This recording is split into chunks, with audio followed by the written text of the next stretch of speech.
Thank you. And It's 6:42. happy Black History Month. Thank you. Yeah. And happy birthday. Thank you. A motion to adopt the agenda. Actually, I want to change the order of the agenda. We're gonna do the report first, and then we'll go to board membership attendance. So, someone to accept the. So change. moved, Ted. Thank you, Ted. Second. Who's that? To adopt the minutes. So move. Second. Moved by Walter, second by Monique. Alrighty. So, welcome everybody. Glad to see you. I'm glad to be here. You don't see my report in the packet at this point. It will be together for general board. I had some issues running around, so I didn't get a chance to do it, but I do have some notes. I did it again. Don't even worry. Just leave them. Yeah, leave them. Just leave 'em. So Tuesdays ago, myself and Barry Weinberg, first vice chair, had the pleasure of meeting with the new president at Columbia University. We have been asking for a while. I've met her at a breakfast. I've met her at another event, but we didn't have a real sit down. So we scheduled it. It was a great meeting, very warm person. We talked about the CBA, which she said she had read before she even got the job, just to get an idea of what was going on, which was very promising.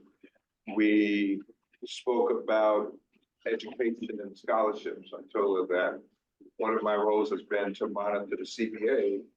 And what I noticed with the 40 undergrad scholarships, the majority of those young people come from what I call the elite high schools of New York City and prep schools outside of New York City because they have a New York City address. I said there must be young people in our quote unquote normal schools, everyday type schools that do qualify. How do we get them on to the scholarships or even know about it? Then they do go out and do fairs and things of this nature, which I also keep track of, but I just said I wanted to just enhance that more. I also said I wanted to get young people, elementary, junior high school on campus so they can see what's going on. See women on campus, see people of color, see people that look like them. You know, one of my mottos has always been, if you see it, you can be it. So there are people who live in that Grant, which is a stone's throw away, that haven't been on campus. And I went to a climate conference there about a year ago, and I met a woman in her 60s who's lived here all her life. She said, you know, I pass here all the time, and I never thought I could walk through those gates. I was like, I said, yes, you can. She said, well, I saw the guard and I saw the gates. I said, you know, I had the same feeling until I went through one day. And I said, no, it should be open. And the new president is a lot more open to that. So I feel very confident that I asked for quarterly meetings. She said she will try and do her best to meet with us and satisfy that request. Yes. I wanted to add very quickly, I actually also touched base. It was fortuitous with the new president of Varner. And she just got inaugurated last weekend. Okay. So as an alum, they had an event and I went and I had a conversation with her. Her name is escaping me, forgive me, but I also made a comment about how more needs to be done in terms of Barnard being more involved in the community and having more representation from those in the community. So she also expressed an interest and I said I would look to follow up as well. So I wanted to let you know Have that. them both come to a meeting. Yeah, Just to see them. So. that's right. Recently I've been called for several interviews, Spectator, Gotham. Tis the season. Some are good, some are not so good. You know, some topics are good, some are not, you know, rat containerization.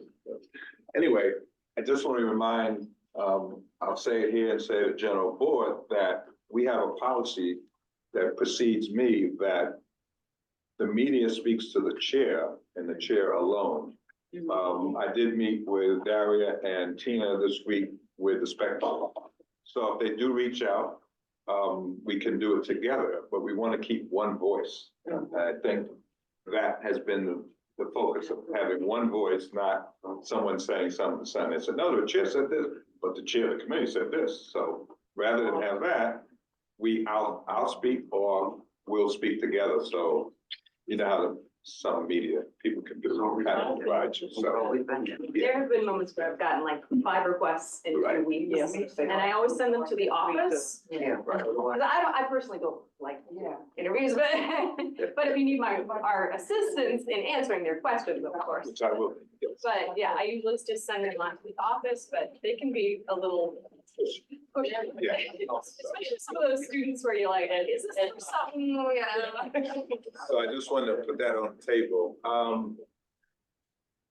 We spoke about public member guidelines, so we're gonna probably get back to that at some point. We had some interest in that, which I appreciate.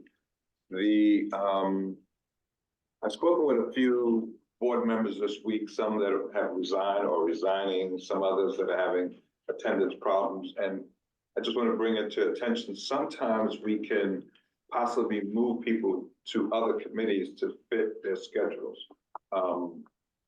So I was talking to 2 members this week about that. Their attendance was, it's also not bad, but it conflicted what their educational responsibilities are at Columbia. So I just want to put that out there. That can be done sometimes, as long as we keep a balance on all the committees. So as co-chairs, we'll just keep that in mind. Leave of absence, okay, that has been a sore point with me. And the policy that's in our bylaws is 3 months. If you're sick, it can be extended a little further. It's not 1 year, and it won't be 1 year. Okay, that is while I'm sitting in the seat. We can't afford to do that at some point. It's not fair to do it for some and not for others. Right? And then, you know, there was in the bylaws, the policy that any extension had to come before the executive body, at least if the person was physically unable, if because of medical reasons, they needed to send a letter, which then would be presented. And then there would be a vote to extend or not. And that might be something that needs to be Yes. being adhered to. I mentioned that because I had that request today of someone with not so good attendance, and I just said, no, we don't do that anymore, because it's a burden on others, Remembering. coaches in particular, and so that you can't do it. Yes. I know it's still being worked out, but will we get, a new listing or something? Because I'm kind of confused because of all of the absences and all of that. I'm a little confused at who's on the board and who's not. Will there be another Yeah, they will. list sent out? Thank you. They will be. Chair, question? Yes. So while we're grappling with that and finalizing our roster, what is the commentary from the Manborough President's office in terms of replacing people? Has he gotten back to you with some of these absences? No. They, to me, seem to be waiting for the next wave Okay, of people with this application process to replace those that are 4 that are missing. okay. So, yeah. But with that, I wish that we could maybe suggest some of our former members that got. We have. That's been done several times. Right. People that we know that we consider public members at this point, that were members that come consistently contribute. I've spoken to, twice about and give them the list, and this is why. So maybe it won't be on deaf ears, so we'll see. And we are documenting and send that documentation to their office. Yes. In terms of the people who are on leave, because we had, I remember under my time, there was a member who we struggled with because it was on leave. So it went for not more than a year. Right. One of the things that the borough president said to me about that situation is they have the fee to act unless we send it. Yeah. That we show that we call them again. So, yeah, it's, cause it's, that's a difficult thing to, if someone is saying that they're medically Right, unable. yeah, but documentation is key. And Moving, review. yes. I received a call last Tuesday from the Spectator wanting to interview me quickly regarding the expansion of the containerization program for the rats. So I said, what containerization program? So I say that to say once again, that we were not contacted by sanitation that was gonna expand throughout CB9. I emailed the two commissioners that normally come to the meeting. I'm still waiting for a response. I spoke to the mayor's office as well, and nothing as of yet. I just find it disrespectful. We are a team. They don't wanna deal with it. It was on the news. Right, no, I saw it after the fact. Cooperation is the way we're supposed to work. It happened once where on a Sunday, I got an email from a resident on 143rd. Oh, I got a notice that they're putting containers in on Monday. Really? And here we go again. So I don't know what to say about the relationship we're supposed to have as opposed to the one we do have. But I'm gonna bring it up again. But I say that to say that we will be losing a lot more spaces. So it's about 8 spaces or more per block for the whole district, right? I was out yesterday for what I thought was a casual walk. 2 neighbors approached me. What about those containers? I was like, what? They're expanding. I'm like, I said, come to the community board meeting. We can talk about it. Yeah, let's get the voice out there. So anyway, the other issue with that is, which I've said before, we have a lot of seniors and people who are physically challenged that now have to take garbage from their home where they normally place it, walk down the street, lift it 4 feet in the air and put it in the container. So that is an issue we're still talking about. Yes, yes. I also spoke to, I shared with you that I came home one night and those things were Yes. unattached. And so the next morning when I saw the sanitation, I asked them, well, how do you really anchor it? Is there something that you guys Mhm. alone should be able to unlock? They're like, no, it's just a little Stay thing. down there, right. And yeah, so they were all. So you floating can in the unline street. that chain? Yeah, they were all floating in the street, so I'm Okay. like, maybe I'll They don't have and lots get the whole video, they like 1, 2, 3. Maybe it's a recommendation. show it to the street. Someone actually told me that, as they think that they're big enough to keep the rats away, and I know there was a discussion going on in the chat about, rats will find a way, they're thousands of years old, and they're smart. Someone actually told me that those yellow bars that go around to keep the cars from hitting, Right, and even though they're slick, right. I don't know if you've noticed, but a lot of them have stickers on them, which provide traction. Really? Oh. Yeah, and so, rats are still getting up on those bars, even though they're supposed to be slick. Right. And it's enough, cause they have great jumping ability and still getting in there.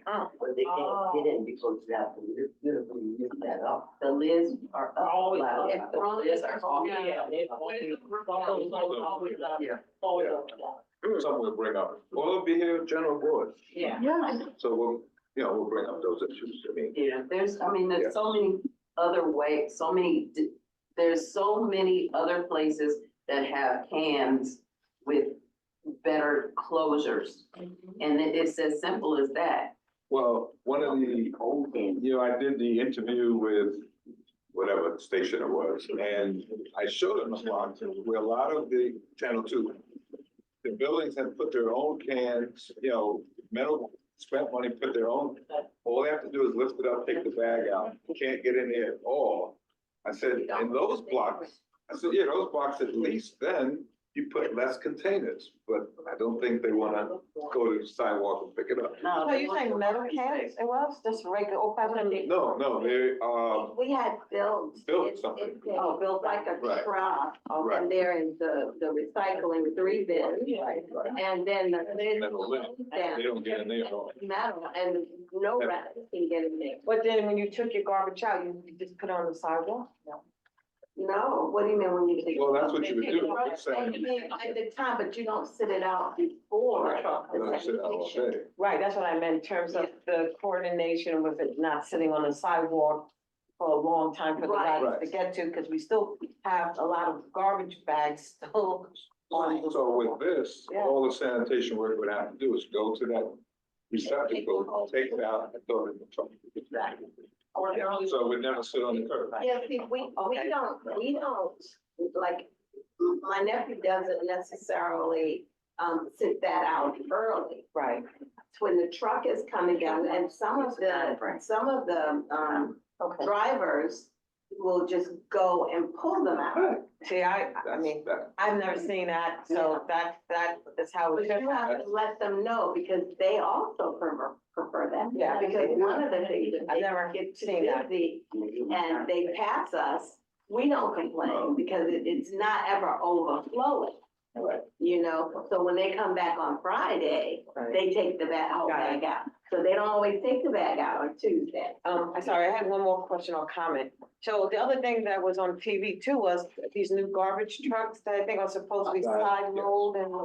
So is that also related to what we're talking about in terms of the containers? Cause that is a whole other issue too, isn't it? In terms of Well, the garbage trucks and them coming and side Yeah. loading or lifting. I mean, it makes it easy. outside of New York, That's it. I also live in Virginia Beach, right? So our garbage cans, the trucks have the lifter, Right. and the lids are heavy. You cannot just open them. You can't even knock the cans over because they're heavy. And the whole can is picked up Right. and dumped in the truck. And that would be, you know, a great thing for New York, you know? Judge? I don't. It would be. Birthday lady. Thank you, Victor. So we've identified that we do have, additional parking issues, parking problems because of this. Is it possible for us to also, to then ask DOT, or whoever is in charge, to allow us to have angle parking as a way of getting back some of the parking spaces? On some blocks, I mean, I think Some block. what, the last thing I heard, and Caroline can correct me if I'm not correct, is that there was a lawsuit by people with disabilities saying angle parking doesn't allow people with physical disabilities to get into the car because the car doors are being close together as opposed to when you park normally, you have all that space to, if it's in a wheelchair, you get up and can get in. Parallel parking, the cars are pretty close together. I mean, they could maybe make them further, but I think there was a lawsuit. It is a law, it is a lawsuit, Some not blocks only can't handle that. That too. That's the- DOT is not in favor of angle parking at all. There's certain areas that we could allow it in, for different reasons. But areas like parking, I think you're a lot, Right. they're not gonna allow. They can't have- They're not in favor, so. But on some of the larger blocks, maybe that's something we could look at. Yeah. You know, like school. The street, don't Line of streets. I think Gotta be a wide street. Wider street, yes. Since we do not have grass. We are having more residents, more buildings, more residential buildings being built here, which will result in more residents, which will result in Oh, absolutely. issue with And parking. with congestion pricing coming, Right, I mean, we have on the agenda residential parking we had before. It's gonna be, right, so rather than be reaction, so, maybe we right, can start looking at we that might now. look at some of the streets where it's possible. I know in the Bronx, my brothers in the Bronx, they recently changed one of the major streets to angle parking. It gives you twice as much space, so thank you, that's a thought. Can I just, really quickly, we have double wide sidewalks because we don't have where the grass used to be. I'm gonna say this, they keep saying, oh, they need to be in the street. They could put them on the sidewalk where the grass used to be, like next to the tree, between the trees. And they could, on the days that they pick up, they could just do no parking for a certain amount of time so that the trucks can get in there, rather than taking away the parking permanently by putting them in the street. Just a suggestion, I think that. because I think we have to keep on coming up with new suggestions. Right. Because otherwise, it's just gonna be whatever they throw at us. And the thing with that is, people don't move their cars anymore. No, that's a problem. They'll take a ticket Yeah. You're right, Well, some- instead of some giving do up and the some parking don't, but- space. right. I know, it's a great idea, but people will take a ticket. Ticket before they move there. Right, because it's so. They have it as an expense for a parking space. Yeah. Yeah, well, it's a thought. But the cost of doing business. It is, it's a great idea. Make the ticket so they don't wanna take it. Oh, that's a whole other issue. That's a whole nother story, but. You're right. They don't want to hurt. Let me move forward. Thank you though for that. So you know you're not. Moving forward, I spoke with Palante Harlem, actually this week regarding, now they're doing our legal services here in this office. But they need more assistance. So in looking at the grants from West Harlem Development, well, actually last night, the amount of money they gave out was, in my mind, not evenly distributed. $10,000 was given for housing, which means eviction prevention, whatever it is. And then, everything else was much higher. 147,000 for 140,000 for agriculture. No, 400,000. 400,000. That was, 400,000. Oh, the grants, yeah, I've noticed that when I did a 400,000. cycle. but 10,000 to have. Right, Oh, wow. so, I've noticed that, when I did a cycle of reviewing the grants with them, right. we don't have a lot of people applying for housing, you are. So that's something I want to put out so we can maybe look at that. As housing becomes more expensive, people are evicted. I mean, they have a couple of webinars that they're doing through Palante about landlord harassment, with your rights after a fire. They have 3 or 4 coming up this month. And maybe we can get together with them and look at how that organization or others can assist, even on the nicer side of preventing evictions. So we don't end up with so many people in the homeless shelters or just out on the street. But I was just amazed when I looked down the list of, I was I too. was like, I mean, Is it because people Very don't know? don't know what. That the grants are available, I don't know if it's that as much as what mean, nonprofits that- are. Yeah, we have to find out what nonprofits are there and focus them to that. And then speak to West Harlem Development, saying this is a key area we'd like to And if have not, fun. if there's a nonprofit that's doing senior work, but they have a housing portion of it, that should go under housing and they can ask for money No, that way. that's- And they don't seem, the ones that are providing some services, Mhm. I'm wondering, why they're not putting in for any Yeah. grants, you know? Because I mean, there've been cutbacks on the state, You so. would think they would. yeah, yeah. Maybe they're not So, Maybe aware. they're not aware. Yeah, cause I Yeah. called somebody and asked them, So we'll see you all on this list. geez. we'll push that. to- And I'm gonna bring it up at the next meeting, because there's some definite organizations that should be getting some money to help our seniors. And they're not. Good. That's another side. West Harlem Development Corp, at the urging of our youth education library and myself, will be sponsoring a film showing of the movie Origin. 250 seats at the Magic Johnson Theater. Nice. So we're gonna put together youth and seniors, Yes. to go. He just made Just it up. today. 25. Yes. So we are going to, I spoke with them today, I spoke with Philip Randolph, one of the people who runs a special program there. We'll get the seniors, maybe high school math, science and engineering. And I think it would be a great, and I would like to do a talk back session so people can talk about what they're seeing. Seniors in particular who have lived this, and then young people who have experienced it maybe for the first time. Yes. And it's great to do it during Black History Month. Yeah. Oh, this month? This month, Yeah. yeah. When? We'll have a date, we don't have a date yet, Oh, okay. yeah, but It's based on the book, yes.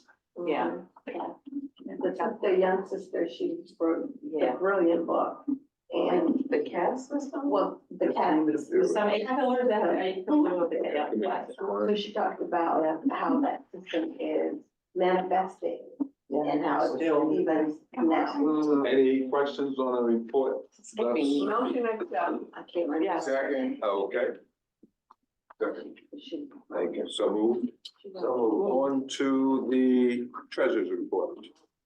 So good evening, everyone. Happy birthday. Good evening, everyone. Streaming. See the team. The treasurer's report is in your packet. We just have the, regular monthly bills that you can see, cleaning services, storage.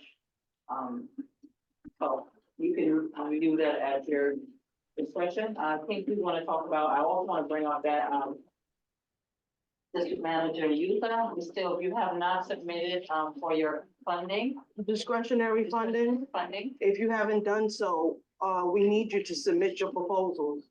We have a few committees, we have a lot of committees, not a few, that are having, different functions coming up. Health and environment, along with youth, seniors, and, economic development is having a forum as well. So we have a few. So we're still looking to arts and culture, housing, to submit your proposals. Okay. When is it due again? Say the due date, pass. We can extend it, but we can talk offline. Okay.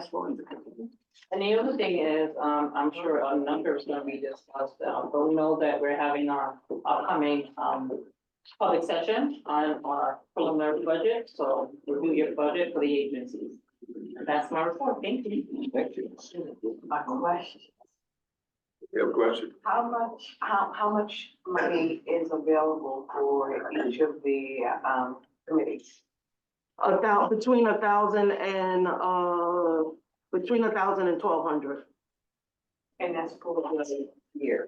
That's a question, and may or may not be related. This door and that bathroom door need to be fixed. Does that come out of this community board's budget, or is that part of? Community board's budget. No, this should be fixed by the landlord. We're a commercial space, they will not touch it. Yeah. I've gone through so many things with Columbia, our landlord. They will not, because we're a commercial space. And as I said to the chair earlier today, it's very expensive. That's why I try to tell the meeting participants, including co-chairs and the public, be careful. It's very fragile, because when it breaks, it costs us a lot of money.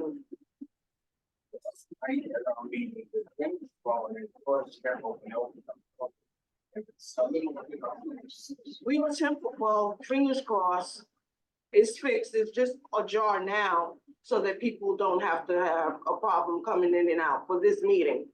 But as I said, fingers crossed, that's fixed. The bathroom door is another issue. You have a problem getting in the bathroom? Yeah. I don't know, someone, huh? Okay, someone took the door open very aggressively. I don't know why. I mean, you could see that there's a key. And we always tell them, when you turn the key, just turn the knob and open the door. I'll take a look at that myself. I fixed it before. Thank you. Okay. Oh, okay. Yeah. You got skill. So yeah, Columbia will not, Why? As a landlord. because we're a commercial space. They're not. Even though we're a community board, we're not a normal or regular commercial space. Right. We service the community. So we should be a part of the campus facility services, but we don't even have, our HVAC is not hot and cold. It's only for air conditioning. So we bought in our community board budget, space heaters, because it gets cold over here. Well, they have heat just there, but it's It's not just enough. in the front. It's not enough. to But heat the next whole room. door, the heat is in the front and we have offices all the way in the back. there, yeah. When it's cold, it gets cold. This one is on, That's sad. it's on now. Well, this is a smaller space. So because the weather is That's warm not- today, you don't really feel it. But when it gets below 25 or I say 30 degrees, it gets cold. And when the wind is blowing, don't come to the community board. That's a shame. It is.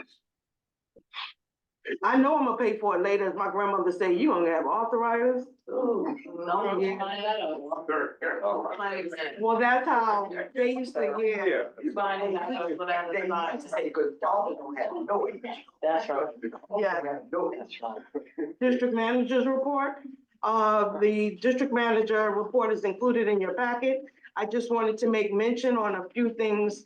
Our mayor has restored funding for DOE Summer Rising Program.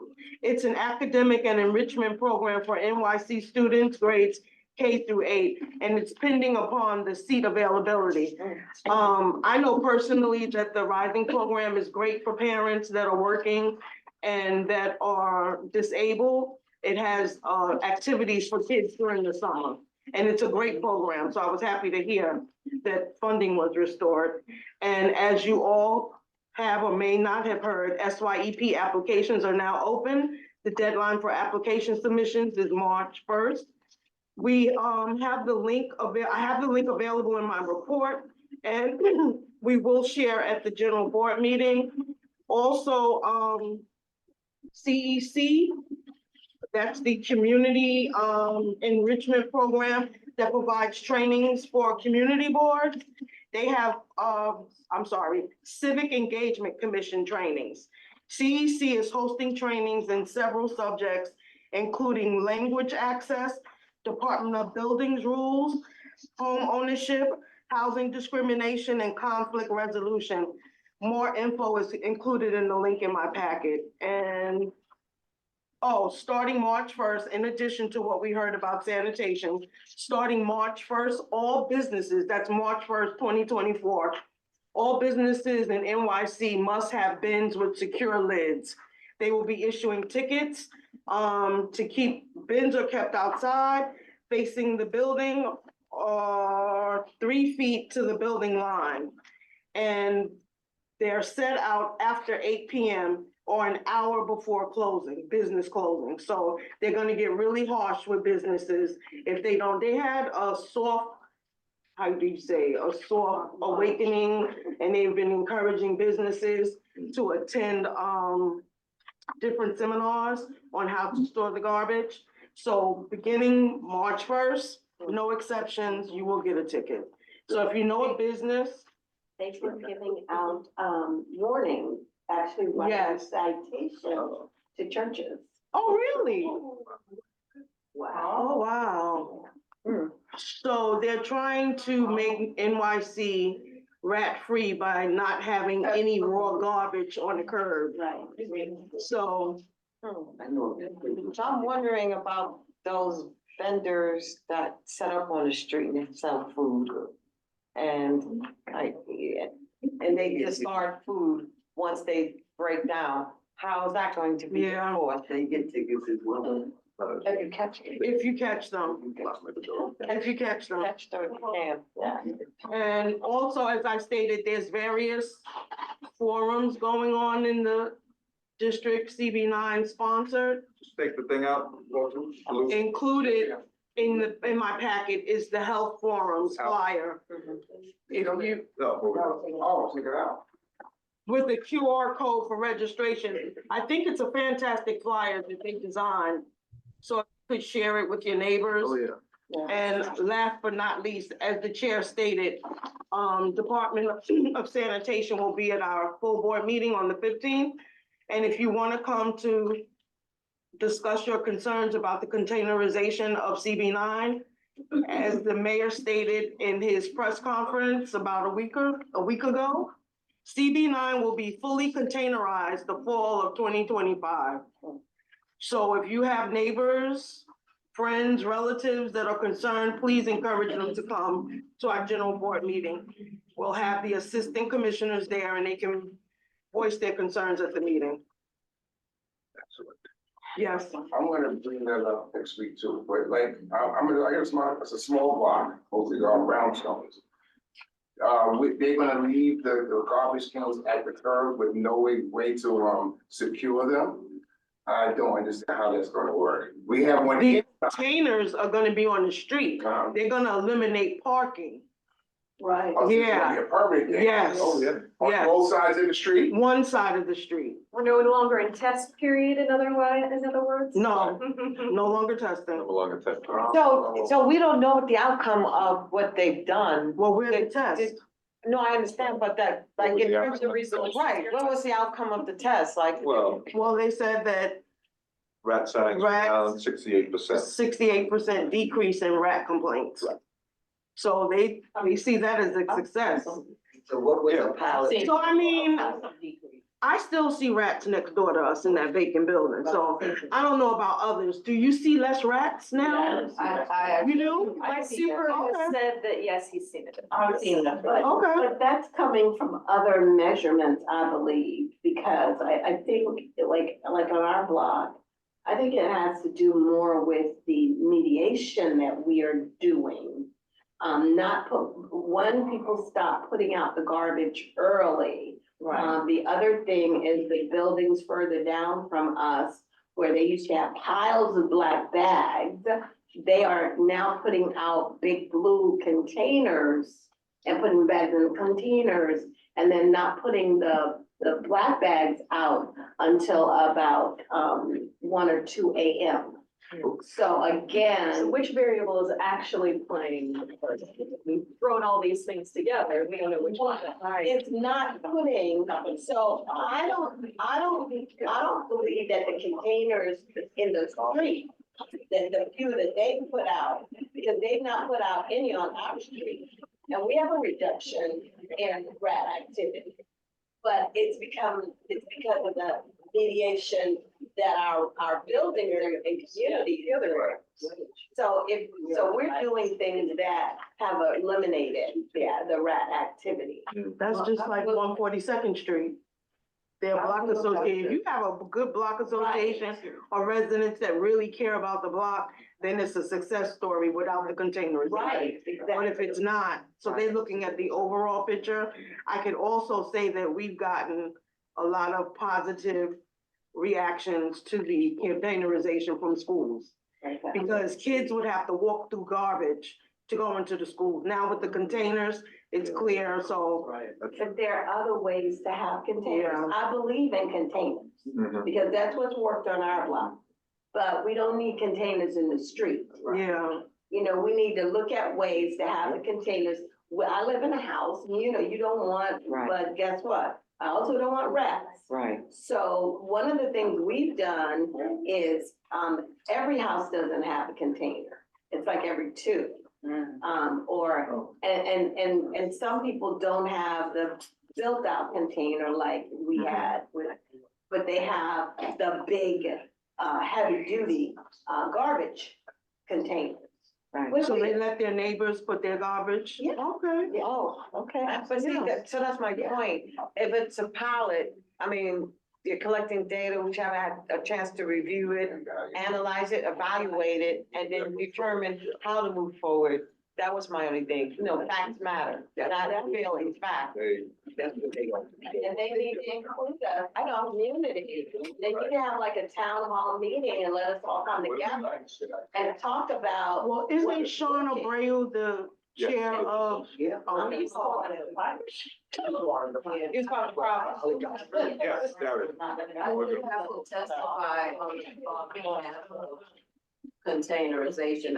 Again, as has been said, I don't really agree with the ones in the street. Right. But I have to testify on behalf of the containerization. After leaving the meeting, I always walk home, walking across 147th Street between Broadway and Amsterdam. It is my habit to walk in the streets because of the rats. You have to walk in the street unless but now I can walk on the sidewalk. Oh, really? Yeah, but still, but they, again, I think to your point, maybe we should have a town hall. You know, if they're not gonna bring it to us, let's bring it to them, because, Do that. you know, there are ways other than to, and no way is gonna be perfect, of course, but this whole just taking parking spaces, and I do have to, add that I think our borough president was, one of the people when they were taking the lanes away and stuff like that. Yeah. So I think I don't wanna speak for him, but I believe I Go remember, ahead. you know, he's in favor of sort of getting rid of cars. Well, because of the cars, because of the crash thing, and they were Mhm. talking about, and again, I don't wanna speak for him, but if I remember correctly, but I just think that if we come up with an idea or some alternatives, perhaps we can, Might listen, yeah. Yeah. Sure. We're gonna have to move forward because we have a quite extensive agenda. Yeah, sorry. We're gonna go into committee reports. 3 minutes or less, please. We have your minutes, so we can read them. If you have highlights, we can go through those. Starting with, economic development. Your birthday, so. Thank you, guys. Love you guys. We had two presenters, Jerry from Janet's Properties. He came to speak to us about, well, we invited him to come when, you know, what was going on with, Tasty Fill in there. He's having issues getting businesses to rent the space. So, you know, because the economy is so bad and all that. So we are trying to help him. We also talked about, a model in our community that's working, and we were saying maybe you should take a look at it, which is a Harlem, collective, where, Right. yeah, people in our community are able to have affordable spaces for their businesses, you know, to the point that Harlem Collective is full. It has about 30-something companies in that space, you know, so we're telling him to take a look at that model, instead of looking at how he can attract people from other states or other boroughs or countries, right, to the place, you know, why not service the community, create something, just emulate the model that works. So he's looking into that. I will be giving him a tour of Harlem Collective so that he can see how it works. Then, Corey Ortega, we all know Corey Ortega. He's not working for the Women's Chamber. Right. Mhm. And he talked about how they want to start a merchants association. Right. Work with the businesses, the vendors on the street who are littering the street. Yeah, so he said he will be attending our meetings and giving us updates. And also seeing, because he has worked with government, so he knows how it works. And he'll be able to help his community because he works there. So it's yet to be seen, but we feel that we definitely interested in working with him and seeing the improvements in the Merchants Association. Thank you. You're welcome. Arts and culture. Okay. Let's see, the arts and culture, West Harlem Arts Alliance, Michael Palmer indicated that the grant writing application workshop in person will be available sometime this month. And again, that the website is close to being finished. There were presentations by, Harlem Choral, Jazz Power Initiative, and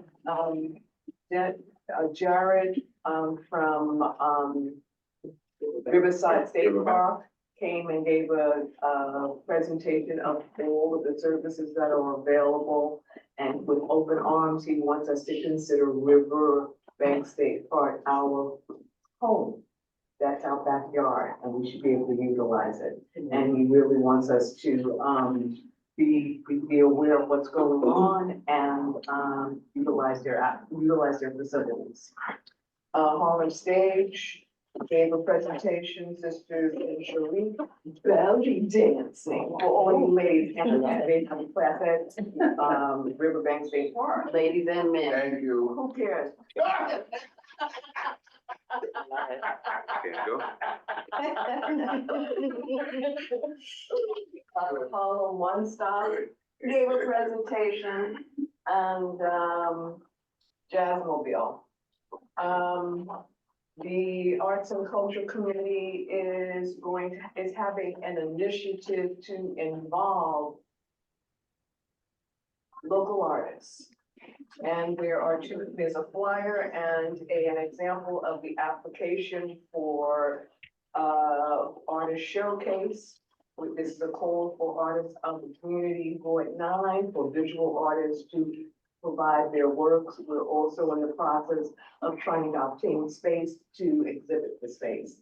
And we all, as an incentive, we also mentioned that they can get a spot in our community board newsletter. Do we have a newsletter? Thank you. Yes, we do have. I think we do, the office, in the office. We do. Right. Absolutely. It's online as well. You just offended youth over there. That's- The last. That's the word. Can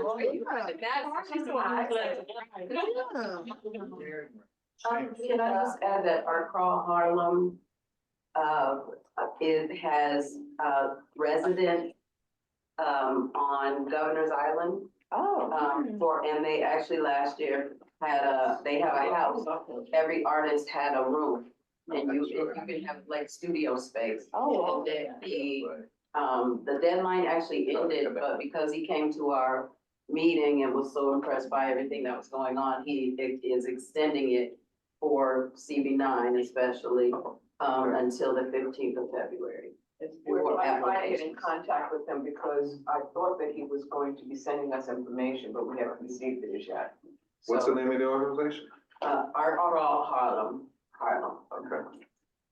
There's also flyers for, if you click, I can also send it to you, and we can distribute it to our wonderful community board Okay. representatives.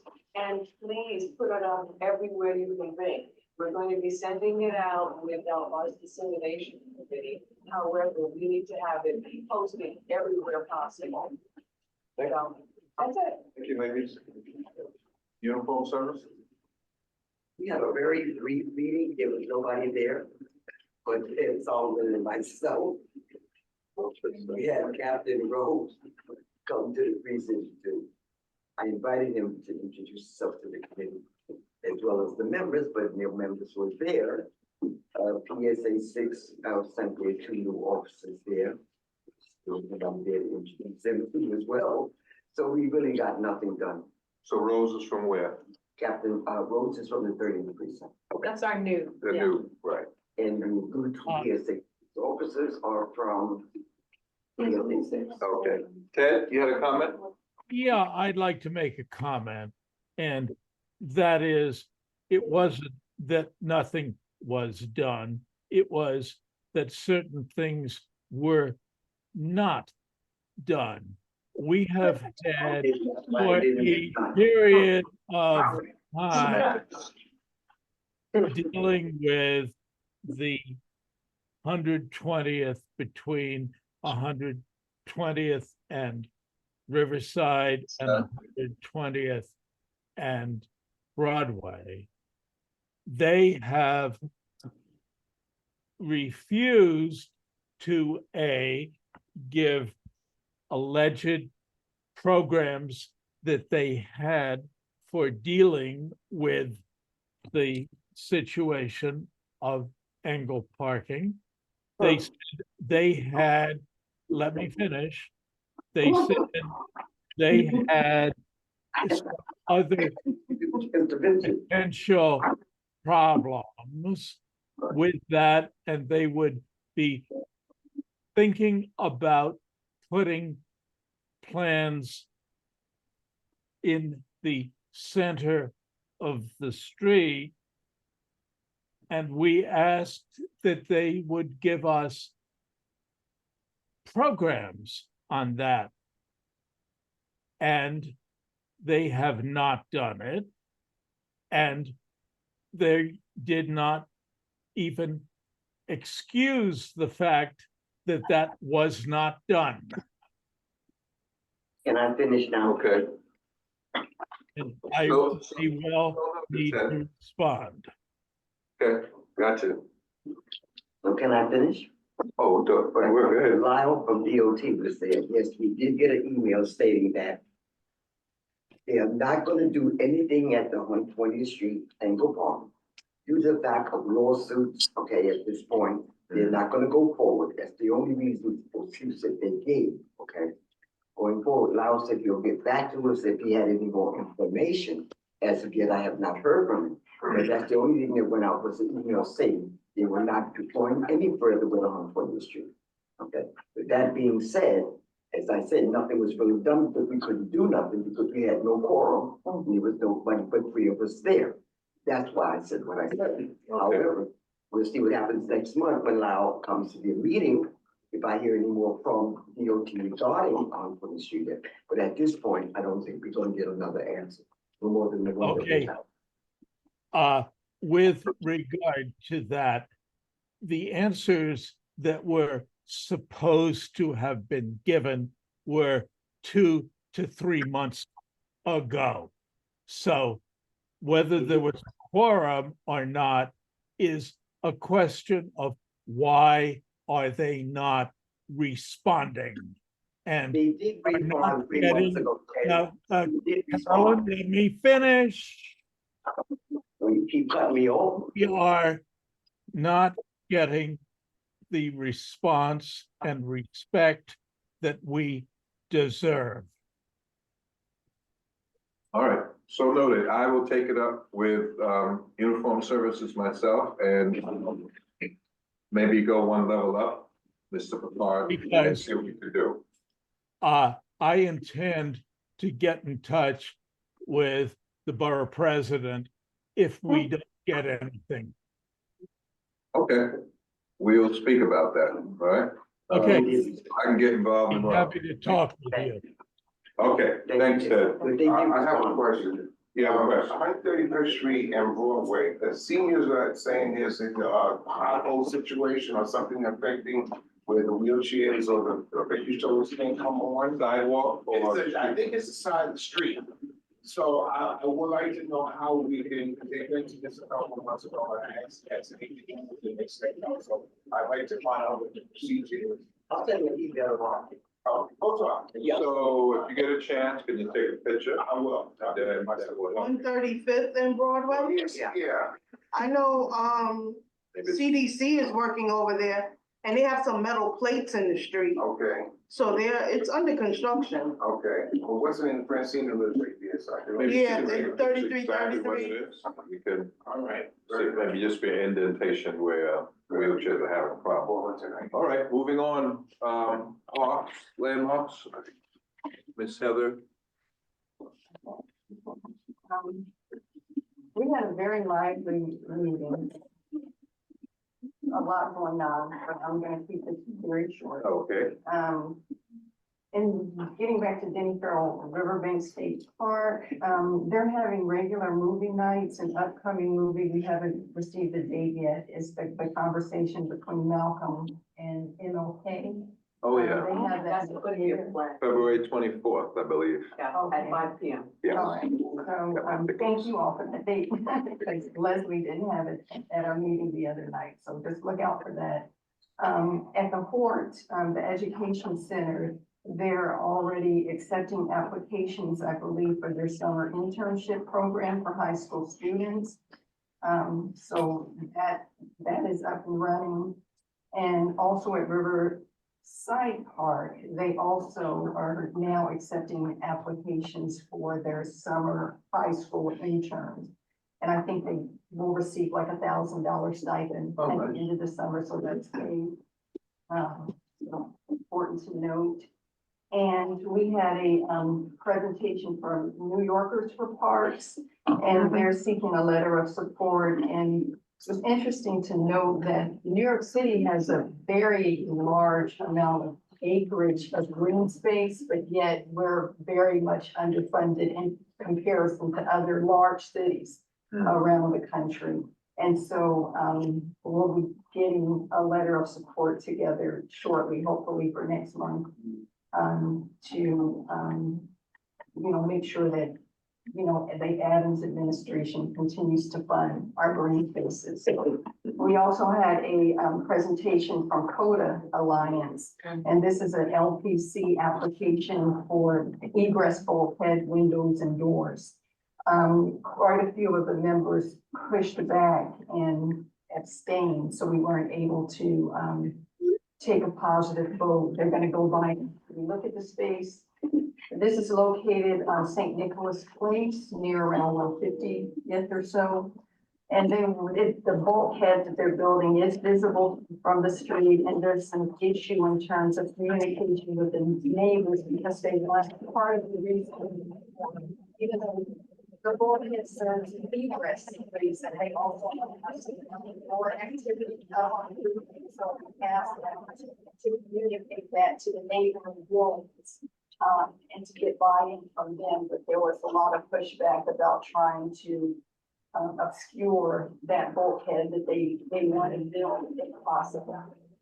So we were able to give them a letter of support as of yet. And then the 2024 Preservation Conference is going to be Saturday, March 9th at City College. So I think there is a $25 fee for that, but there will be breakfast and lunch served. So that's at City College, March 9th, at City College, and just look out for that. And that's it, unless Annette wants to add anything. Good evening, everyone. Heather, did you mention the farmer's market at Montefiore Park? Oh, no, go ahead, sorry. Yeah, a gentleman came before us and was requesting a letter of support, and as we know, fresh fruits are always a plus, so we're looking forward to hopefully providing that. So maybe when the spring comes, we'll have that available to the community. Other than that, I believe Heather covered everything.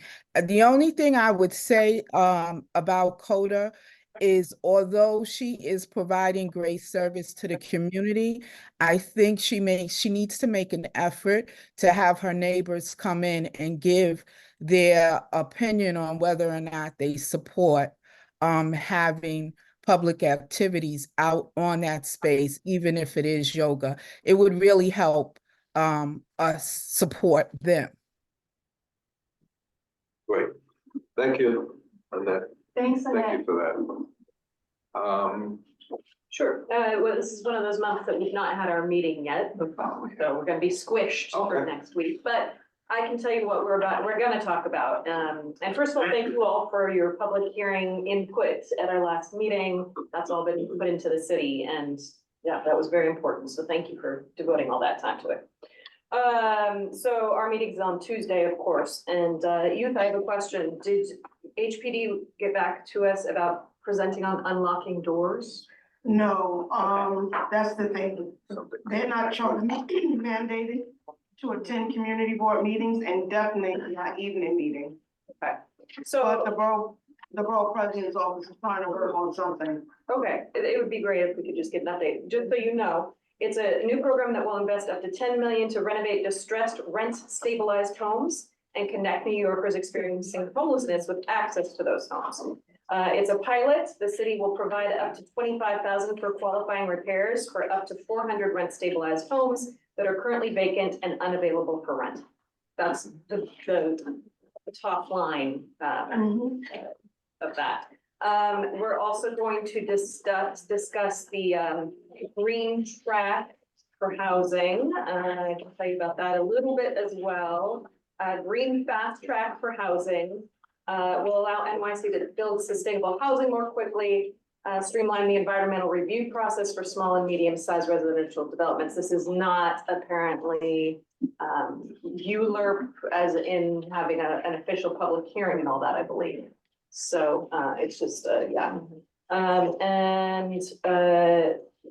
Then, of course, we do have a ULURP public hearing for zoning for housing opportunity, which is the third part of City of Yes. They had not released the official text amendments yet. However, we have already done some intense research by going to meetings.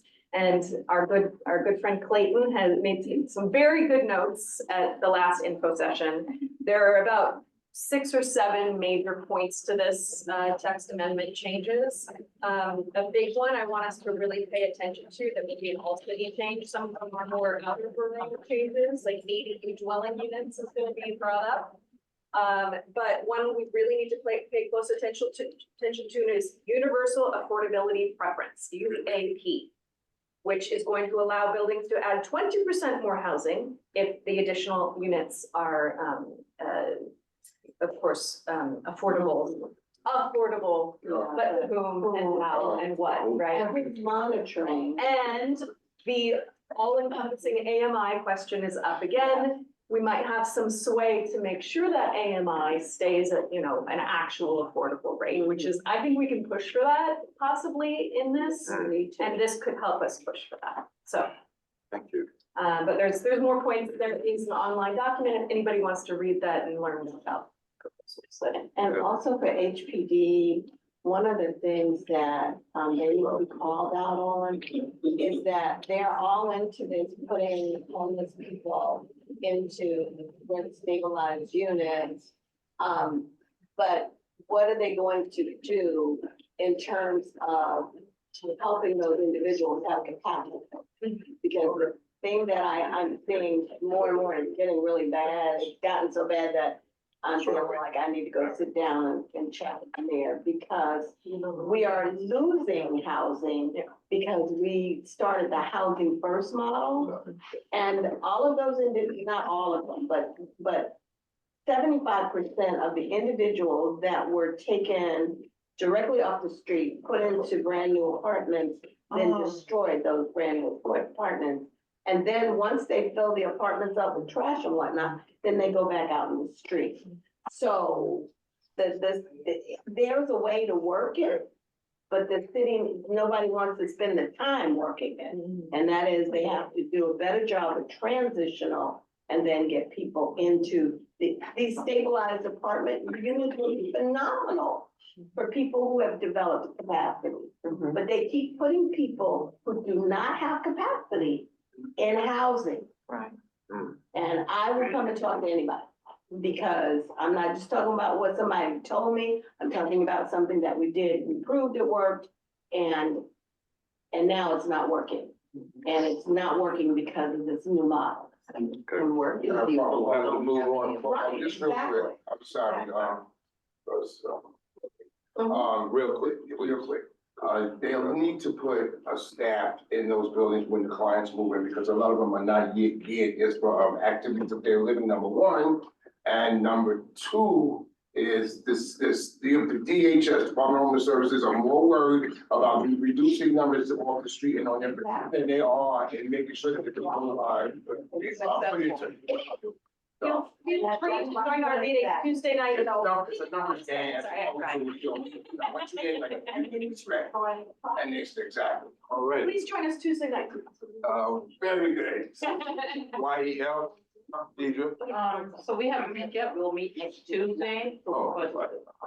yeah, we'll meet next Tuesday, but just quickly, briefly, in our last meeting, because we're always behind, we had several WHDC grantee organizations.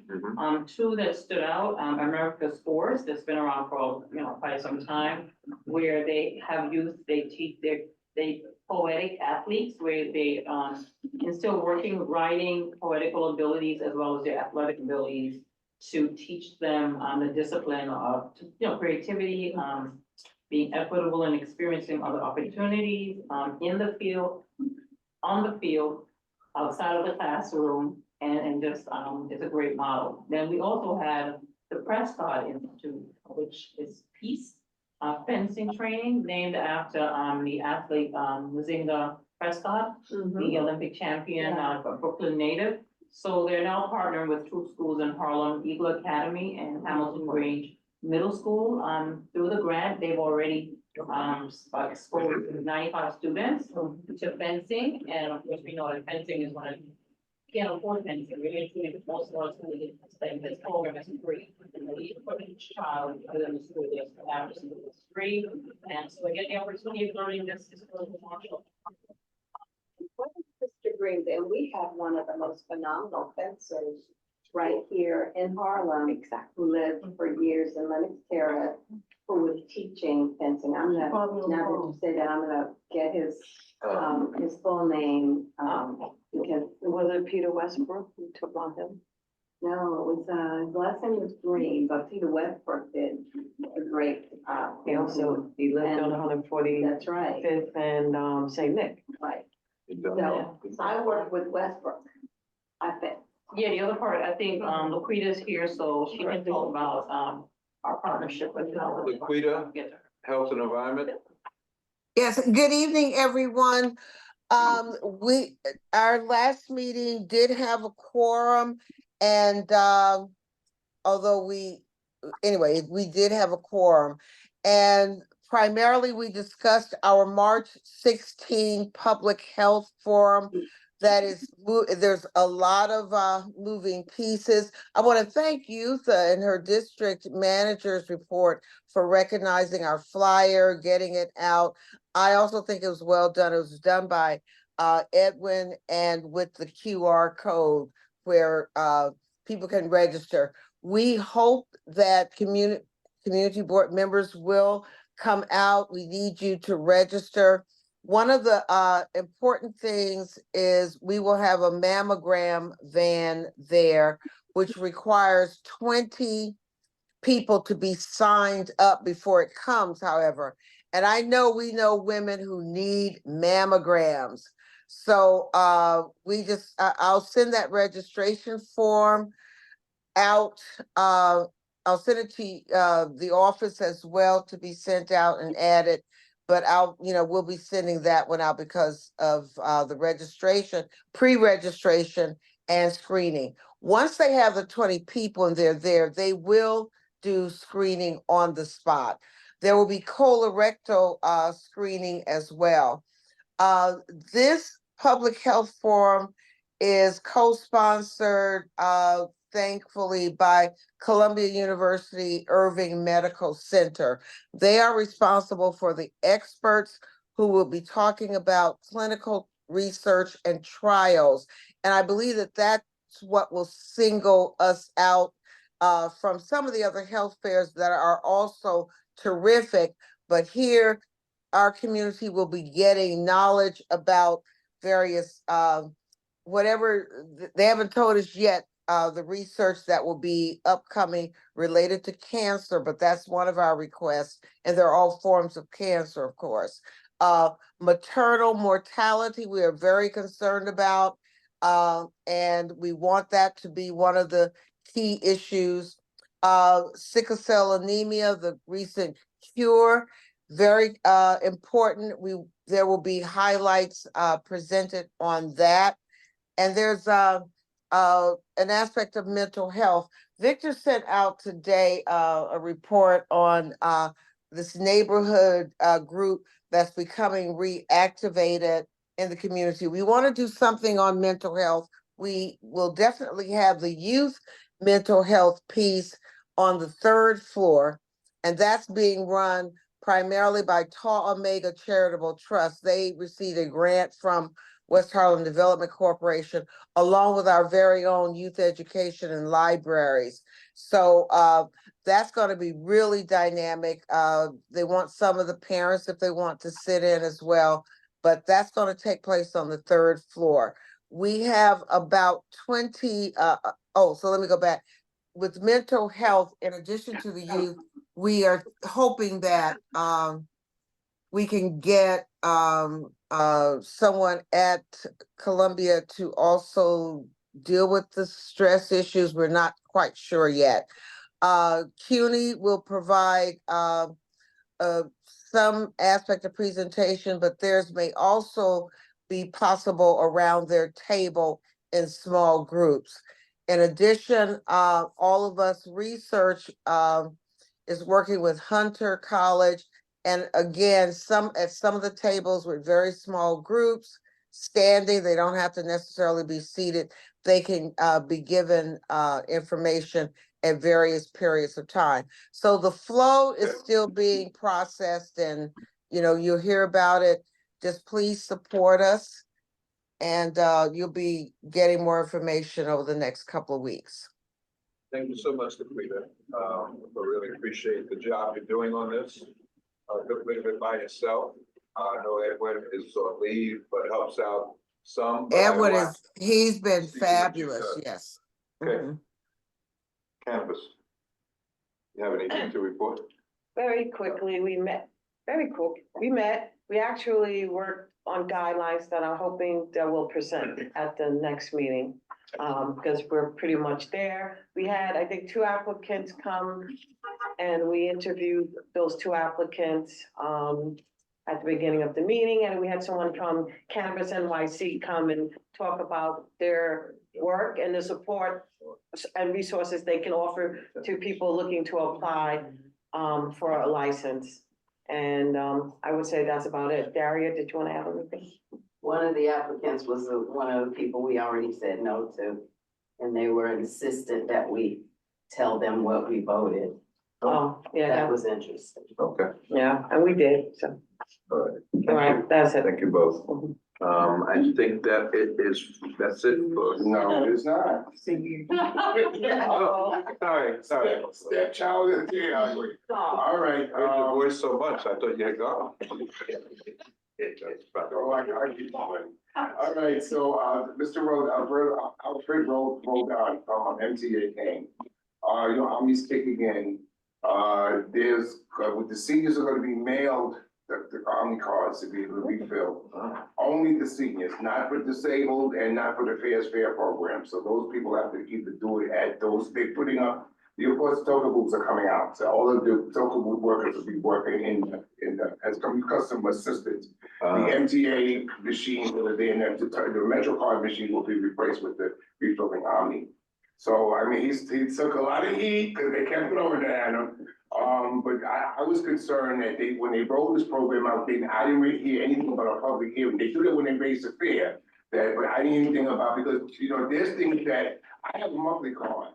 So I mean, I see, and I go from train to bus, train to bus, that kind of thing. With the Army, if you do more than one transfer at a time, you have to pay for the third transfer, the third time, until you get 12. So what they did do was, before it was just first started on Sunday, now it's any day of the week. So if you started on a Tuesday, you get your 12 in before next, let's say whatever, then the rest of the week is, but still to me, it's like you only get one transfer, one thing.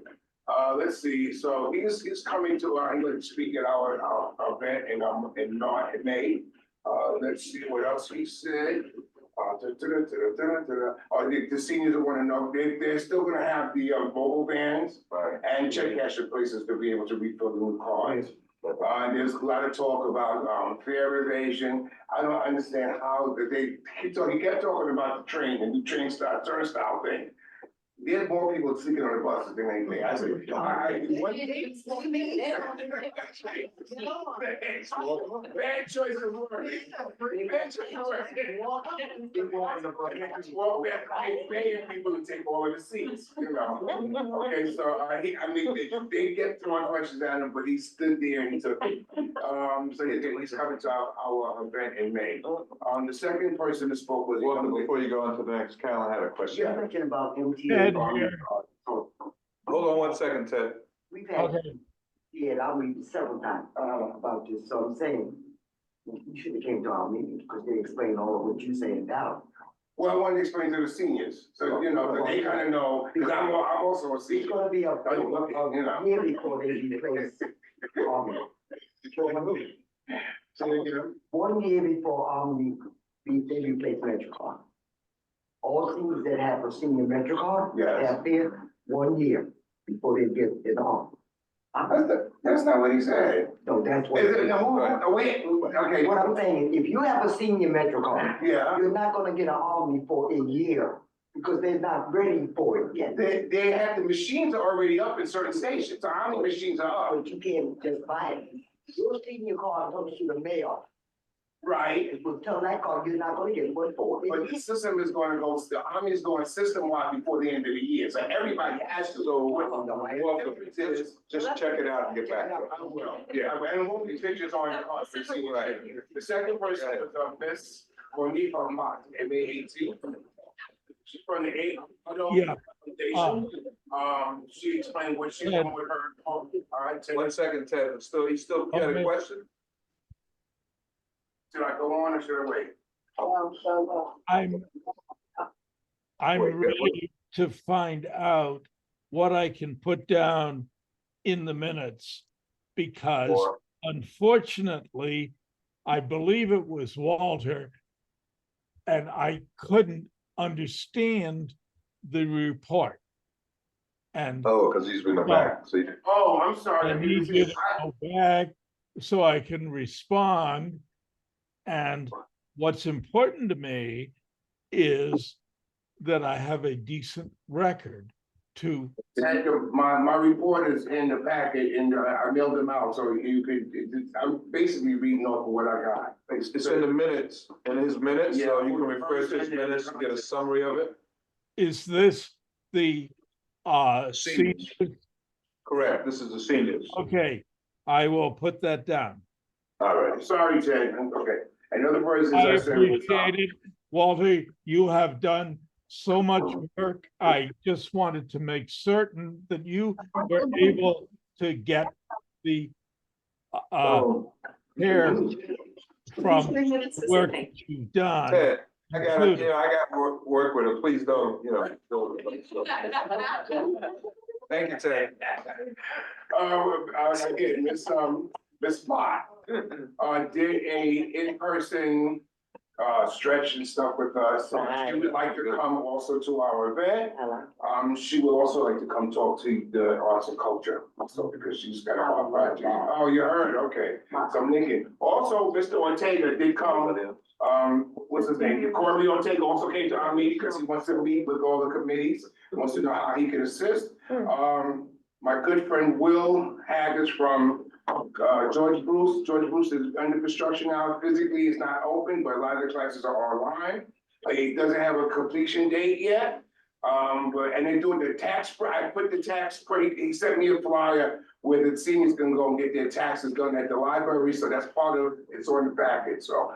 And we were supposed to pre-discuss our thing, but Yutha was occupied.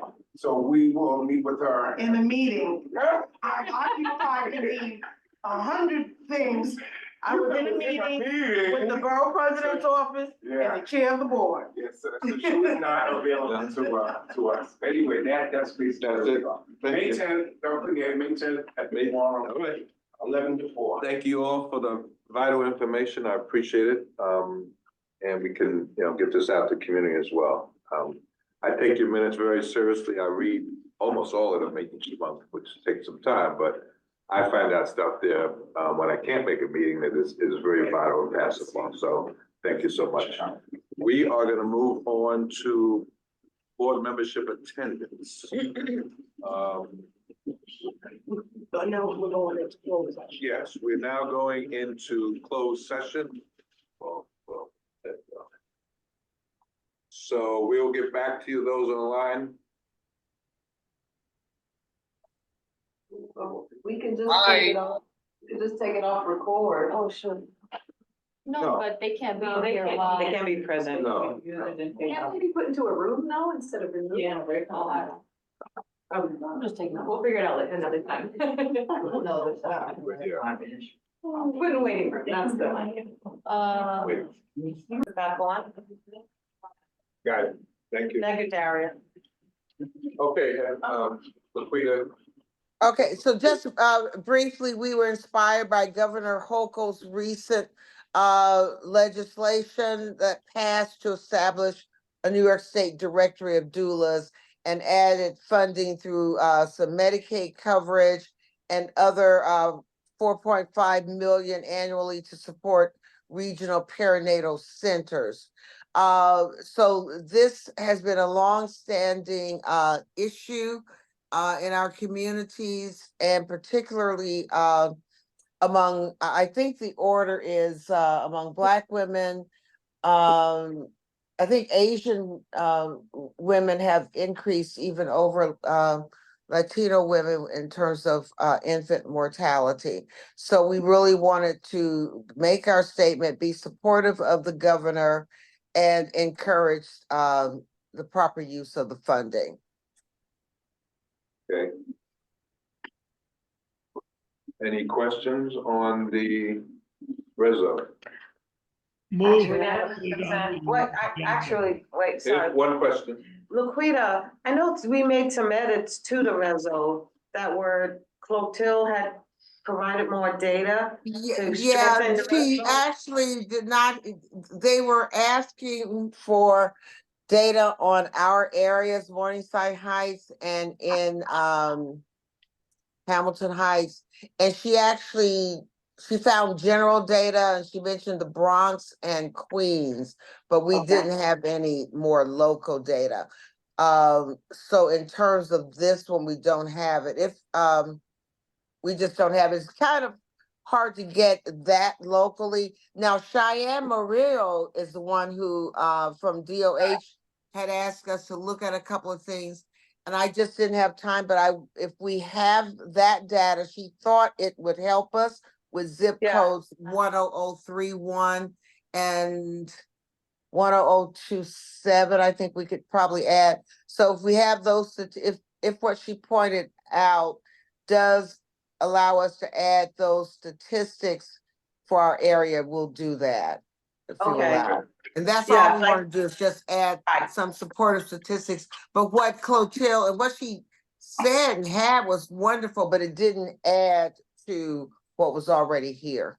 I move for unanimous consent. Second, unanimous consent was moved by Daria Hardiman and second by Walter Alexander. Any opposition to that? Anyone abstaining from that?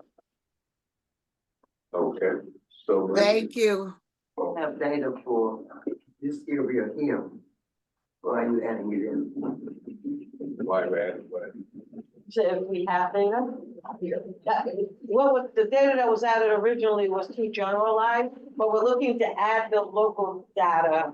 And she's saying that if it's relevant, then we'll put it in and it'll bolster it, right, Laquita? Yes, it's very difficult to, we have general information and we know from studies and reports. But if we have Cheyenne Murillo from Department of Health seems to feel that she could pull up something else, and there is another link that I don't think Clotilde had an opportunity. She's in Belgium, so I don't think that she had an opportunity to look at, and I'll try to look at that tomorrow. But it would only be statistics added, not full paragraphs, just any statistic that might point to how serious it is as a local issue. All right, so we'll move on to the next reso coming out of housing as well. Housing insecurity and the court system burdens for tenants in CB9.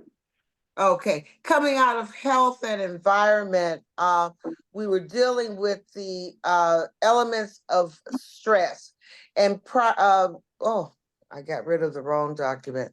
The issue of stress pertaining to people who are insecure with their housing situation. Those have to continually go to court.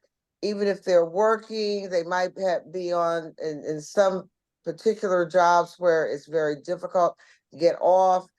And a lot of this really was exacerbated with COVID and following COVID, with landlords pushing to evict tenants. And a lot of during COVID, a lot of people just couldn't even afford the rent. So we're not saying that people shouldn't pay, but what was suggested at the meeting is that the city council did not fully fund the right to counsel in the housing court, which would really alleviate a lot of the stress and burden. So that's the key paragraph in resolving it, is to support and urgently call for the full funding of right to counsel in housing court and the placement of human resources administration representatives in every courthouse to facilitate housing program payments on behalf of tenants. And certainly that would help landlords as well, because they, basically want to be paid and the tenants want to have the funding in order to do that. According to Monica, who works in this illegal, she said that this would resolve probably, and I don't know if it's an exaggeration, 90% of the issues facing those in housing court, but it's an extremely exasperating, stressful situation for tenants, and housing or lack of it, homelessness and all, are increasingly stressful issues, period. So this is to support and reaffirm the commitment to the mental, from Community Board 9, to the mental well-being and stability of its residents, recognizing the critical need to address housing insecurity and the associated mental stress with urgency and empathy. I understand that at one point, how Human Resource Administration was trying to do something like this, and they just kept getting a pushback, and there's a lot of power among real estate I move for people. unanimous consent. I second it. Unanimous consent? Totally for putting this on the agenda to discuss, but I want to make sure Housing Committee also has a chance to review it at our next meeting and, Vicky, yes, you know what? It was sent to you and Liz twice. And I didn't hear from you, so I didn't know if you had. Tuesday, and both of us were a little overwhelmed this week, so we probably didn't have a chance to review it. So you will I have a chance. didn't see it until Tuesday, Laquita. Okay, because we sent it the week before too, but great, because we do want you to look at this and add into it. But once you have a chance to check Just your read email. through it on our meeting on Tuesday, so, make sure we can. Is there any urgency in this being passed this month? If there's any more research we want to do or anything? I mean, I don't think there'll be a. Because I don't have enough information, you can't really quantify somebody's stress. Going in for a period is stressful for everybody. But I need to see some kind of data that indicates, and if someone goes into court in civil court and claims stress or what is it called? Emotional distress or whatever it may be, we have to prove that with medical documentation. And I think we can find some, we have done we don't have it with this, but I think that there's data, and we'll try to provide that to you for your meeting. What that research and what that data is. I think it's a good idea to have HRA in the court system. I think that's helpful. Right. But to try to quantify somebody's mental or distress, it's being in court again, is stressful for everybody. And it requires medical documentation in order to prove that in court. And I don't want to be in a position of being anybody's doctor or psychiatrist showing how being in court is stressful for them. But we have a problem, but calling it stress is the issue. Because being in court for everybody is stressful. Yeah. Well, I think if people haven't had. It's very general. So you're saying we should put more hard numbers I or think you data? can't quantify somebody's stress. Well, you can't, but there's still, we're saying, because housing instability is creating, I just want to see data. Right. Was that Liz? Liz, I think you're right in terms of, we'll try to. It's not Liz. It's Heather. It's Heather. Yeah, she's looking for. Oh, Heather. So, Laquita, even, as a mental health professional, every person who has to deal with housing court, is subjected to a great deal of stress. The judge, so this is a like more general, so maybe if the resolution could be presented that shows that the stress is a result of the housing insecurity rather than the court experience, because everybody that has the court experience will have that same level of stress. Well, pretty much, because even individuals who work and who are in good apartments, like I had to go to housing court and fight for years for an apartment. And it was very stressful, but it's a whole different level of housing issue. It wasn't housing insecurity that was causing my stress. You see what I'm saying? So if we could just research. right, if we could finite it just a little bit. So looking for more research to There's back up. research available that tracks that. Okay. So I'm, what I'm hearing is the resolutions here is we need more right to counsel Right. to Right. alleviate the insecurity, housing security. But perhaps the stress part can be in there in a way of not the main reason for the So, yeah. Your committee, I think, might have to take it, turn it a little bit the other way, rather than having it come out. It came from their perspective. Because their perspective is the stress it causes. I think what I'm hearing is it needs to come more from the housing.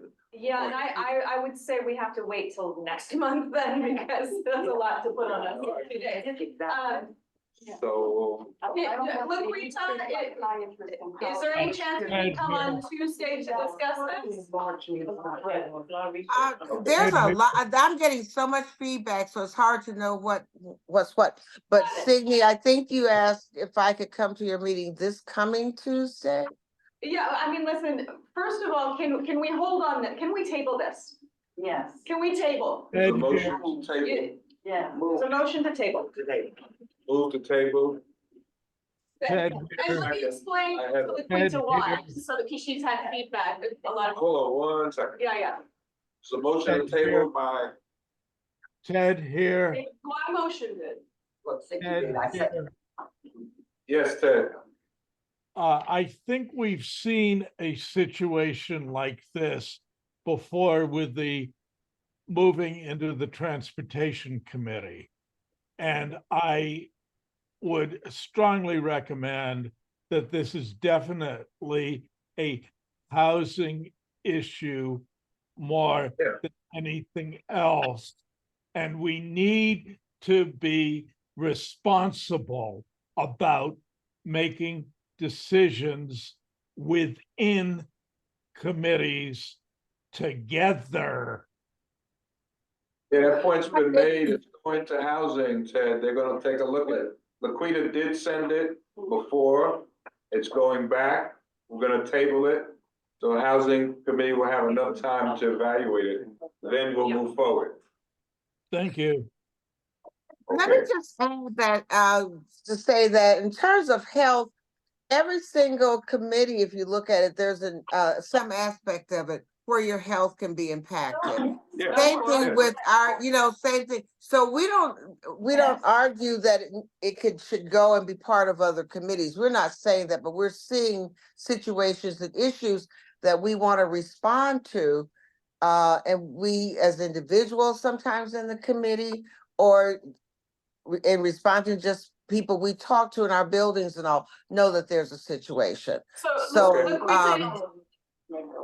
Laquita, here's my suggestion is that you guys have started the pathway. We're gonna work jointly as two committees and can write this together now that you've started this. But our committee, and I think Heather agrees that we need to take the emphasis.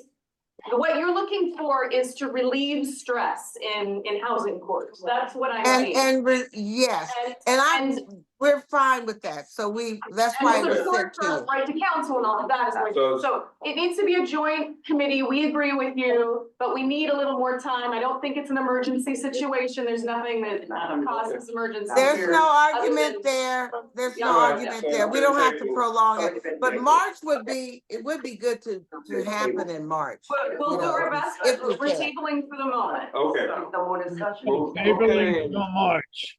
Okay. Not because we don't agree with you. Moving forward, that's been tabled. The next is an addendum to the parking reso. And it should be in your package. Which is. This is an last addendum. pink sheet. Where is it? And let me just say, Chair, that, very frankly, out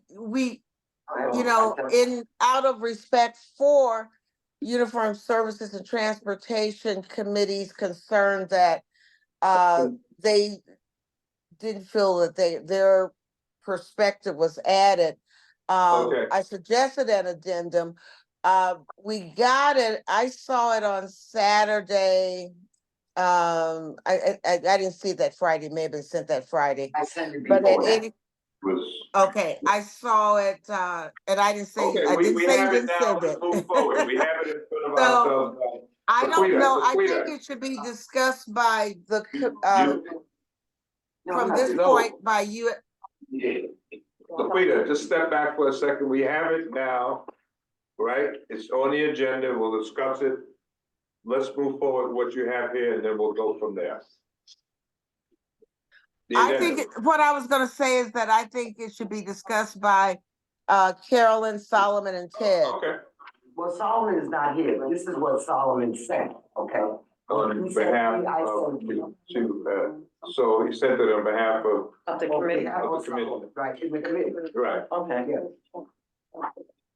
And I'm not sure if I So we formatted vote- it correctly. What happened to the original reso? Did we vote on that already? Yes, It's gone. and it's been Submitted. sent out. So it's been submitted. This is an addendum This is to what a- was submitted. Because she gave her place. Very respectfully, as I was reading this, it seems very general rather than to our specific committee.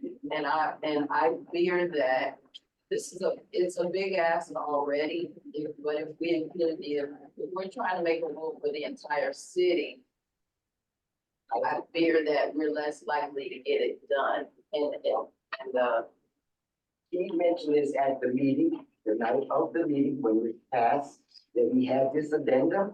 This is what it is. Yeah, it seems very much like talking about the entire city rather than our community, and About being honest. but, Yeah. well, What's that? but that entire reso was about this community. Yeah, but it's not gonna happen in the community. It happens, it's happening in Queens, it's happening in some other neighborhoods, why wouldn't it? Can I have one? Hit the button. But it's gonna be this or whatever. So we can't present it without Solomon, is that what you're saying? Well, we can present it. No, you have to. Yeah, From your I'm committee. on behalf of Solomon, yes. I am representing But you said, Sean, you mean your committee? the committee, right, the committee. What, Can you give us? So you're going over it or? What, yeah, I what, went over, I read it, and I told No, Solomon, Carolyn, you're presenting it. you're presenting to the board. the executive. Okay, yeah, on so- behalf of our committee. So you have to present it. Well, it's in your packet, so please don't. Zoning is saying that, zone based permits divide the city into zones, okay, it's issue residents parking permits to each zone. Residents each zone would be eligible for a permit, allowing them to park in their designated areas, okay? We had, issues with that, but I left it in on behalf of Solomon. The rest of it, you could read it and, let me know your thoughts. We're gonna table this. But Solomon's not here to present it, and this is not a full presentation, so this will be tabled. Okay, That's it. fine. Structure, okay. Thank you. All right. Yep. He's not here. Go over it and something else. Laquita, we're gonna table it. Solomon's not here. He's the one that put this together. So we need to hear directly from him. Correct.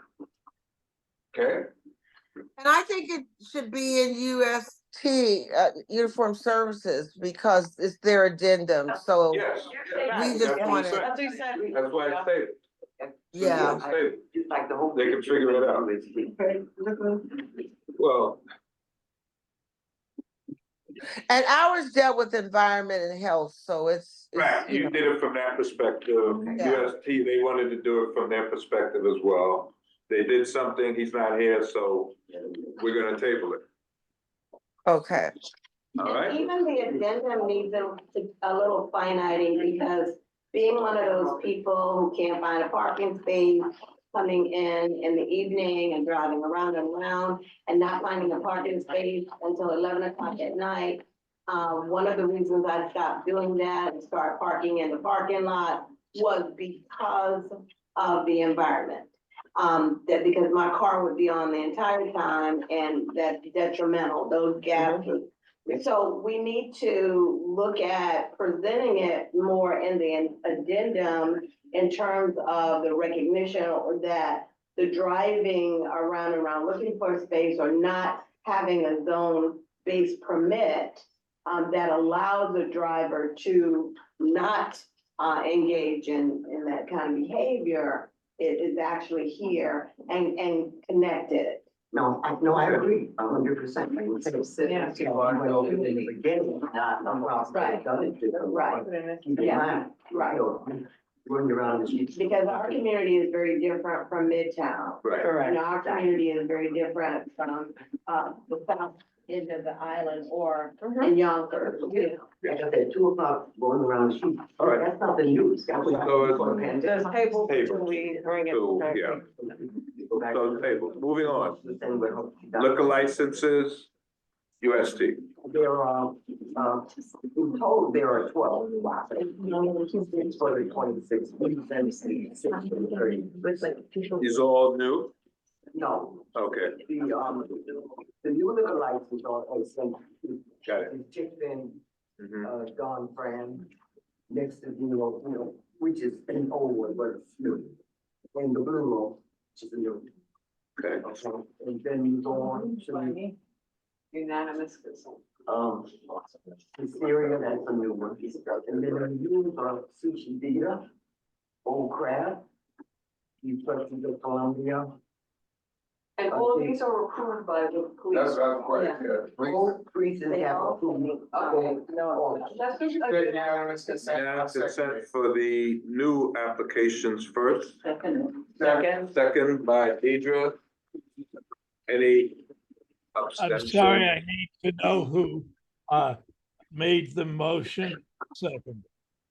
Motion was made by Tina Lumley, second by Walter Alexander. Thank you. Sorry, That was Gina in person. by Deidre, sorry. I stand Excuse corrected. me. Deidre McIntosh Brown.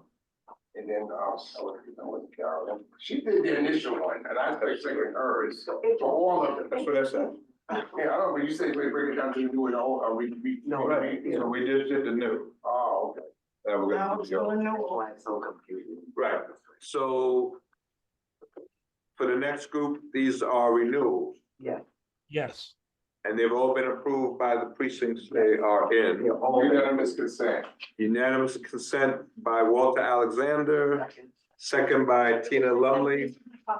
Any objections? Anyone abstaining? I'm okay. Moves forward then, unanimous consent.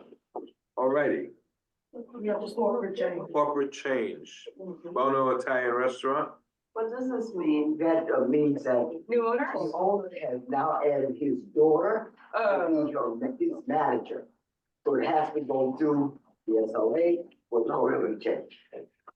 Thank you. He listed both names, but I didn't put them down. Is it manager, or is she added as a principal? Was a principal, but she named it as the manager, but she is the principal. But Let me the principal. So maybe we, for the record, should indicate that it is the daughter is being added as a principal. Because they're changing their incorporation status. Right. You're right. You get that, Ted? No. So Ted, I was saying that because this restaurant is changing their incorporation status by adding the daughter as a principal.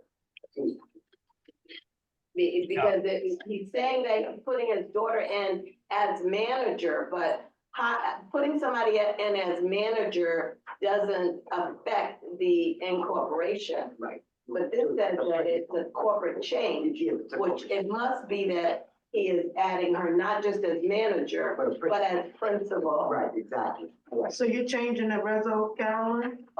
Yes, I just put it in as a chief. The corporate change is a principal as opposed to manager. And you're adding her name. What is going from to what is going here. So the name of the restaurant is not changing. It's just the change of the principal. That's the only change. We Okay, need to vote on that? so Georgette, is that satisfactory to you? Yes, And do we have a second? It's not a corporate change. Do we vote on it? No, we just, No, He this, said yes. FYI. maybe send Ted, I make a friendly amendment. what you send. You may have, okay. Make it. Just- Thank you. Carolyn, just make sure 10 knows so he has to put them in. Okay, I'll send it to you in the email. Okay. No, it's here. Right. Oh, it is. Oh, She has to change it. okay. Carol will send you the changes to it. It's a principal, I'll edit it, yeah. Oh, Okay. But you, okay. Okay, I put down changes to come. Right, change the principles, addition. We don't have it. All right. Okay. Old business. Any old business to be discussed? New business. Public hearing on the mayor's preliminary budget, which is our agency responses to our FY 25 budget request. You received the register in your packets. It was emailed to you, which has the actual request and response from the various agencies. Each committee is being, should I say, charged with reviewing the register request and submitting any comments so that we could have it for the letter of response to the mayor. And that's the when? And the hearing is Monday, the 12th, This Monday. Monday. this coming Monday, in this very office. All committee chairs are urged to attend or send a representative. And beforehand, you need to review the register that I sent a week ago, and I sent it yesterday, to review it and add your comments so that we could add it to the letter to the mayor. Now, we've already been, so if you just, whoever I can get hold of, right? Yeah. Yeah, and we've not met yet, so we just, yeah. And you said Monday, is that virtual? Monday, you're virtual. Yeah. It's hybrid. That's all I'm gonna say. It's hybrid. I don't know if I can come Monday. All right. Any questions on that? That district. Okay, I motion to adjourn? Second. So moved. Yeah. I don't know. Second? Second. Thank you all. Thank you, Ted.